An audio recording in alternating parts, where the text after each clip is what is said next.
Bonsoir, nouvelle vidéo, la rhapsodie en noir. Son artère fémorale est coupée, l'assaut, il va se vider de son sang. H.O.M. arracha l'enfant à sa mère pour l'allonger sur le dos et il enveloppa le moignon avec son manteau et appuya dessus. Hector retira sa ceinture, l'enroula autour de la cuisse de l'enfant à quelques centimètres au-dessous du point d'imputation. Elle serra la boucle. Boubolo, l'assaut. C'est bon, le sang ne coule plus. H.O.M. prit le petit garçon dans ses bras. Dans son mauvais espagnol, il dit à la femme épouvantée, « Dois venir avec nous, petite mère. » Il courut vers la voiture.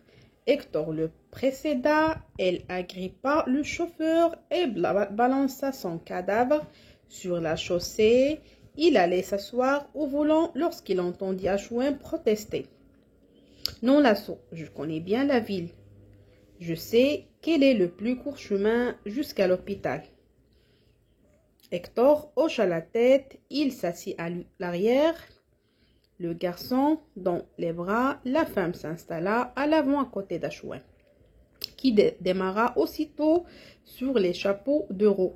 À 300 mètres, le site de l'exploitation, H.O.M. fronça les sourcils et cria par-dessus le vent glacial. « Baisse la tête, ça ne changera rien, mais bon. » Un obus passa en sifflant juste au-dessus de leur tête, détruisant la façade d'un café au coin de la rue. Encore des hurlements. H.O.M. marmonna, « Je n'aime pas cette nouvelle manie que tu as de monter sobre. Ça te rend encore plus respect. » « D'une certaine façon, d'accord, dit Hector en riant, « je vais en prendre un avec toi. » « Tant pis pour mon pauvre rein. » Ravi, H.O.M. lança au serveur un autre whisky soda. Les deux écrivains étaient vidés, leurs pantalons et leurs chemises étaient couverts du sang du petit garçon. H.O.M. n'avait pas menti qu'il avait pris le volant de la voiture 5 minutes après que l'enfant avait perdu sa jambe. Il était déjà à l'hôpital. Les médecins s'étaient montrés relativement optimistes. La mère avait embrassé les mains ensanglantées, surtout celle d'Ernest qu'il semblait avoir connue. Sans y avoir été invité, il avait appelé papa de nombreuses fois, ce qui lui avait fait frôler l'extase, mais Hector ne pouvait que sourire.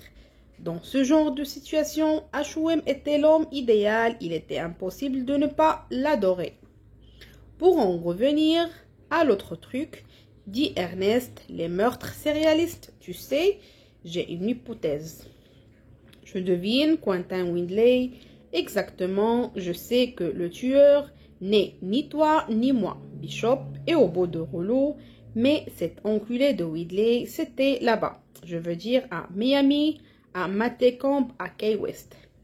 Et au Mexique, ajouta Hector il y a quelques mois.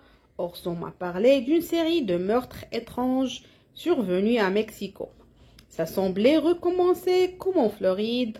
Orson s'exclama H.O.M. Wells.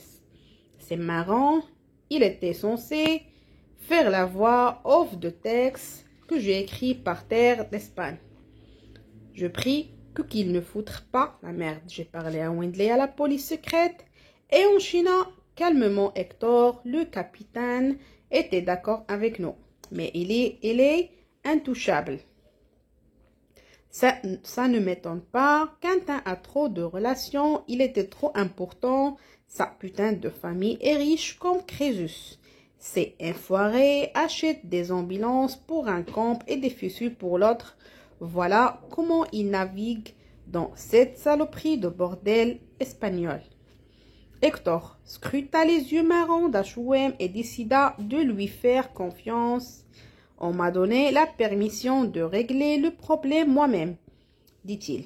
Bien approuva. H.O.M. qui soutint son regard. C'est très bien. Nettoyons notre linge, salon famille.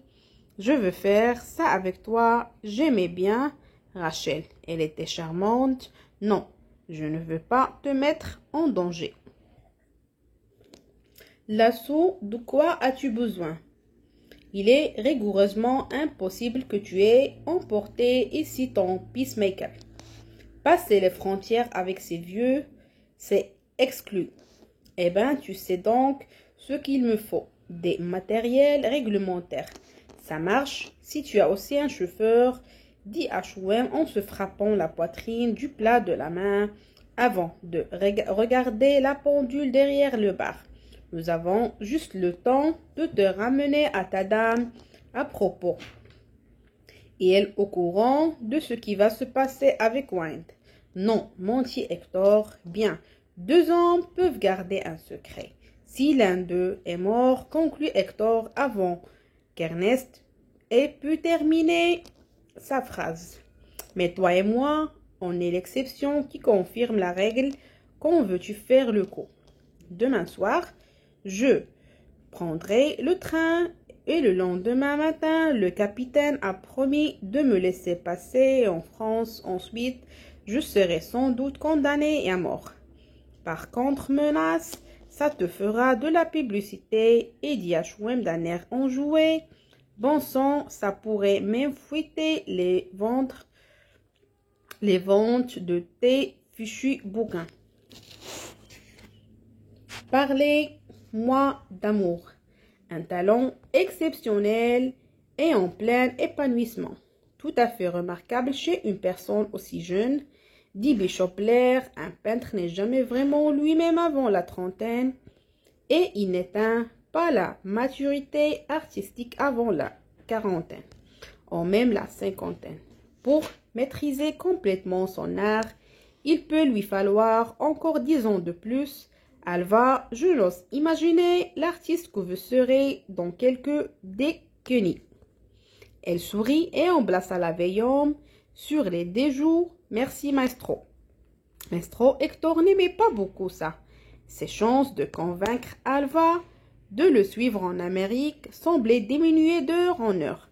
Sourcil français, il l'aida à enfiler le manteau de cuir dont il lui avait fait cadeau. Où est ton porte-toile? Je vais le prendre.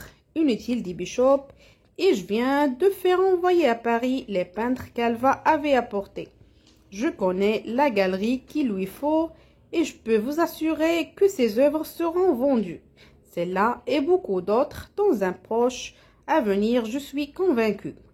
Oula, fit Hector, Alva ma belle, je veux conclure l'affaire en vitesse pour l'étoile que j'ai l'intention de t'acheter et j'ai l'impression, et dans quelques mois, je n'aurai plus les moyens de m'en offrir d'autres. On s'arrête à la page 221 et on continuera dans un prochain vidéo. Merci.